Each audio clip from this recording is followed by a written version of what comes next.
What's up everyone, this is Andre from Localization Academy. In this Localization Basics, I'm going to try to explain to you what the fuck is a BUG. This time it's not an acronym, it's a normal word, it's a bug, otherwise known as a defect.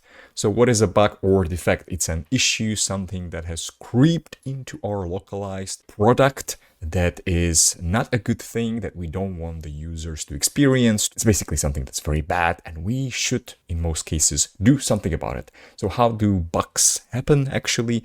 So you get at the start, you get the English files, which ideally should be without bugs, although it's not always guaranteed.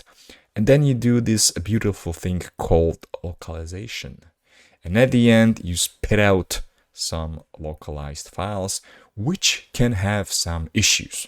Now, to give you an idea about what kind of bugs we can encounter, for example, if you have a software or a mobile app or I don't know, a website, and you have a button there.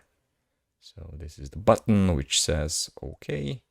I don't know, maybe in some languages that OK is translated into many more characters. So the button suddenly doesn't fit the new translation. Another example that I can give you is, I don't know, let's say you have a marketing, some PDF or document which has a nice image in the English one, but in localization, for some reason, that image is missing.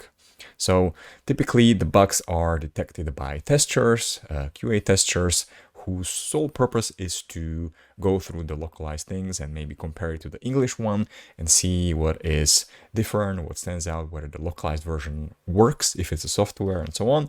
And then they file the bugs so that the engineers can fix them. And at the end, like I mentioned before, the whole idea of the bugs is first to detect them and then to fix them so that the final users, when they get the localized version, they don't even see any bugs. So they feel like we created a perfect localized version for them. That's a bug for you. Make sure you subscribe and like this video. See you in the next one.